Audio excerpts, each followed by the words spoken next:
You are in control. This is what we all want to hear. We want to be in control. We want that freedom. We want to be able to control many aspects of our lives. But are we willing to step up to the responsibility of being in control? Is it control that we want, or is it convenience? The reason I ask that is my handy iPhone here. You know, we're in the summertime, and we know this fall, well, actually just last month, Apple put out a new phone, which is always tempting. I always want to upgrade. And this fall, the next big iteration will be coming out. But at the same time, Google's going to have a new phone. Many other manufacturers like Motorola will have new phones. Samsung has got a wonderful device. Those Google Pixel phones offer the freedom to configure the phone in any way that you want. Oh, I long for that freedom to be able to just configure that phone just the way that I want, the flexibility, the freedom to do just everything that I want to do. But ironically, one of the challenges and one of the frustrating aspects about those Android devices, especially Google devices, because they come with a very simple, basic, foundational Android operating system, is that you have to configure them to do anything that you want. Most basic functionality isn't really there. You have to configure absolutely everything. And so I find myself going back to my trusty iPhone because I don't have to worry. I go into an app, press the button to go out of the app, or with the latest version, swipe up, swipe down. It's simple. It's easy. So being in control can be frustrating. Being in control is something we want, but it comes with responsibility. This is a challenge.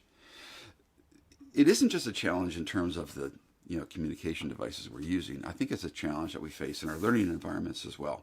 Being in control. Our students want to be in control. They want freedom. They want flexibility. But at the same time, they also want to be told what to do.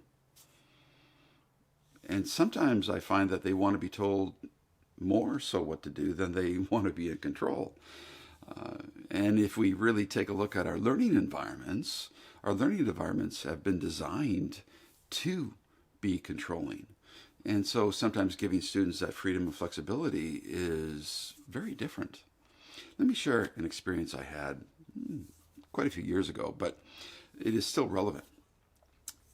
I had just recently implemented something called a midterm diagnostic. This is where you ask students a couple of key questions. What's working? What can you do better? Maybe a couple other open-ended questions to get a sense of where the course is going. It's a good idea. In the middle of the course, always get a sense, make an adjustment. You have an opportunity to find out what your students are thinking. Did it, ran the survey in the course, and scheduled a time in the middle of the week to do a debrief and find out if there were additional comments. So, met with the class, or actually we finished the activity a little bit earlier in the class, and I reserved 30 minutes at the end of the class for this time. And as we started, I'll never forget the reaction of one student. She very quickly stood up when I gave them the opportunity to provide input, and it appeared to me that she was quite annoyed, and actually she was. And she said, "Dr. Harapnik, you're not doing your job." And I didn't chuckle, but inside I chuckled. But at the same time I said, "Well, why are you saying I'm not doing my job?" She continued. She says, "You're not doing your job because the textbook that we have, you have broken us into groups, and we, each group has to read a chapter, and then we have to teach each other the chapter and share our notes and share the information. You're making us do all these different projects, and then we have to lead the different groups through the different projects and share these ideas. You're making us do all this group work and all this work. You're not telling us what we need to know. You're not doing your job. You're supposed to be teaching us." I remember just pausing and looking, and just before I was going to respond again, another student said, "Well, I agree. You're not teaching us. Not only you're not teaching us, you're not even giving us any tests. We need to be able to know how we're doing, and you're not giving us tests. We've got all this group work, and you're asking us to evaluate each other, the self-evaluation stuff. You're not teaching us. You're not doing your job. You're not doing what you're supposed to be doing. I waited, and I waited, and the reason I waited is hoping that somebody else would respond and maybe provide a contrary perspective before I did. And sure enough, off to the side of the room, in a bit of an uncomfortable voice, one student said, well, aren't we supposed to be doing this work? Isn't it our job to do the learning? Another student jumped up and said, well, no, it's not. We're supposed to be taught. This is how the system works. Dr. Hrapnik isn't teaching us. He's making us do all the learning, making us do all this work. Another student says, well, we're going to be teachers someday. Don't we need to actually learn how we learn? And the class actually erupted in a positive way into a lively, wonderful discussion. And it was almost broken on even lines in those who were agreeing that Dr. Hrapnik wasn't doing his job, and the other group that was suggesting that it was the learner's responsibility.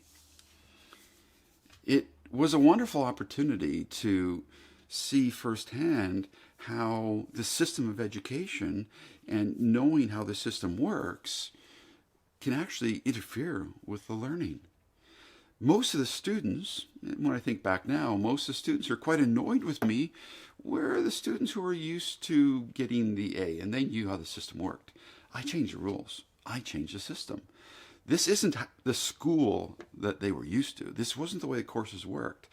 They knew that the instructor, the teacher, the professor lectured, and sometimes they did some group assignments. Sure, there was a bit of collaboration. This is education. You're always supposed to collaborate, right? But for the most part, the instructor delivered the information, and they, as a student, received it, and then they gave it back to the instructor in the form of a test or maybe an essay or, shared some information collaboratively in the group work. But it really was this exchange, right? The instructor delivered, and the students received and showed that they received and were able to regurgitate the information. That's the system of education most students were comfortable with. And that's the system of education that I had broken from. And it made a lot of the students in the class uncomfortable. Even the students who agreed that it was their responsibility to take ownership of their learning were actually uncomfortable with that learning experience. They knew that it was beneficial, but they actually didn't like it because it deviated from what they knew. Most students know how school works. And if you deviate from how school works, it makes some people, maybe many people, uncomfortable. But it's that discomfort, it's that cognitive dissonance that I think that we have to actually take advantage of, because that's part of the learning process. That's part of going deeper. That's part of what is involved in learning. That tension, that anxiety, yes, that anxiety, that discomfort, that state of not knowing, the frustration and the annoyance that comes with failure. That's part of the learning process. That is what deeper learning is all about. Now, the educational historian, researcher David LeBary argues that in education, we use the rhetoric of Dewey, but we've got the reality of Thorndike. What does he mean by that? Well, everybody talks about outcomes-based instruction and project-based learning and engaging the learner and having them get involved and taking responsibility for the learning. And yet, our system of education still follows the model of Thorndike, which is all about managing the learning environment, controlling the behaviors, controlling the stimulus and the response, ensuring that the content was delivered effectively, and assessing whether or not that content was delivered through testing and other forms of standardization. That's the reality of the system of education that we have. And that's what most people are comfortable with. So when you break from that system of education, most people are uncomfortable with it. Oh, yes, but aren't we supposed to build these safe learning environments? Yeah, we are. Safety, and safety in terms of learning, is all about students' identity, diversity, respect, but it really doesn't have to take into account this notion of cognitive dissonance. That isn't what we have to safeguard students from. We don't want to safeguard students from the discomfort of being challenged in terms of their thinking, the anxiety that comes from having to make a decision, the frustration that comes from failure, and error correction. That's all part of deeper learning. And it's a deeper learning that we want to engage students in.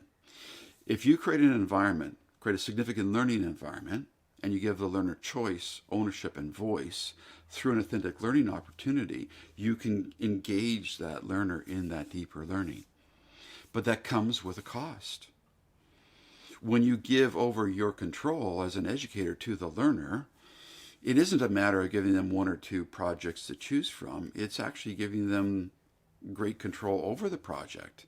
You might have an authentic activity that they are going to do a project, but they can choose the tools, the resources, how it's done, who it's done with. If you give them enough control and flexibility, they will take ownership and they will step up and they will embrace the learning. They will be uncomfortable, they will be anxious, but through that failure and failing forward, they'll be able to work through those challenges and become better learners. They'll take ownership. That ownership of that authentic learning opportunity will give them the freedom and the flexibility to be able to be innovative and creative down the road. And that's ultimately what we want. We want our learners to be critical and analytical thinkers. We want them to engage deeply. We want them to take ownership. But in order for us to do that, we have to give over our control. We have to stop giving them the checklist and the recipe and the prescription. We can point them in the right direction. We can tell them where to look, but we don't necessarily have to tell them what to see. They can see what they need to see for themselves, and then they can share that and they can report it back in terms of what they create, what they produce. So rather than controlling the environment, rather than providing the checklists, rather than providing the groupings that we normally do, rather than having the students check off the activity one item at a time, what we do in an outcomes-based learning environment is give the student that freedom, that ownership. We give them that choice, that ownership, that voice, and that authentic learning opportunity becomes a context that helps them to take ownership and to actually go deeper and to make a difference. And when students actually do take that ownership and they decide and they make learning real, it changes them. It changes the learning environment. It changes them as instructors. And if you are working with educators, giving them an opportunity to see a different perspective, a different way of looking at learning, or actually looking at learning from a new perspective, it can change that instructor's learning environment. And that's ultimately what we want. We want to use outcomes-based education. We want to use outcomes-based learning to encourage people to take that ownership. Those authentic learning opportunities, the real world synchronous projects, asynchronous activities, these things can drive learning in ways that competency-based learning doesn't. There's nothing wrong with competency-based learning, and in some very rudimentary introductory type courses, it's very, very useful. Or if you're preparing for a standardized credentialing exam, it can be useful because that's what the credentialing exam is going to be asking for. They want to see a competency. They want to see a demonstration of a skill. They want to see evidence that that skill can be completed. They're not really concerned about the outcome. They're concerned about the measurement. And so if you are in a position where you're using competency-based education, outside of credentialing, if you aren't doing any credentialing, you might want to explore other options. Outcomes-based instruction, outcomes-based learning changes the dynamic of the learning, but it also changes the requirements of the learning. You have to give the learner much more choice, much more ownership, much more voice over the learning. And ideally, you've got to give them those authentic learning opportunities. If you don't do that, outcomes-based instruction really doesn't work very effectively. And it slips back into the competency-based model. Competency-based model does have its role. It plays a very significant role in a variety of different disciplines. But it isn't the be-all and end-all of all education. If you want to move beyond the rudimentary demonstration of fundamental skills and you want to actually go deeper into learning and have the ability, or give the learner the ability, to use critical and analytical thinking skills to go much deeper, then you have to move into the outcomes-based education environment. But it's uncomfortable. As we've seen from the Harvard study, where active learning, outcomes-based learning, or active learning was compared to traditional lecture-based learning, students scored a full letter grade higher in the outcomes-based course, in the active learning course, where they actually worked in groups and worked and struggled and failed and had a challenge working through the problems, compared to the group that was given a lecture, given the points, they filled in the blanks. Both completed the course, and they both felt very, very differently. The active learning group, that outcomes-based group, felt uncomfortable. They didn't like it because it was different. The lecture group thought it was great, thought the instructor did a wonderful job, but they scored a full letter grade lower. They didn't do as well. You learn by trial and error. You learn by experimentation. You learn by doing. You learn by exploring. And we know in things like mathematics and science and many other disciplines, it's better to actually do science than it is to learn about science. It's better to do the math to show how the world works than it is to learn about the math. It's better to actually explore and go deeper and give the learner the ability to take ownership of their learning through those authentic learning opportunities. Outcomes-based courses will make instructors who are very comfortable with a system of education that is competency-based focused very uncomfortable. It's different. The dynamic has changed. It's not what they're familiar with.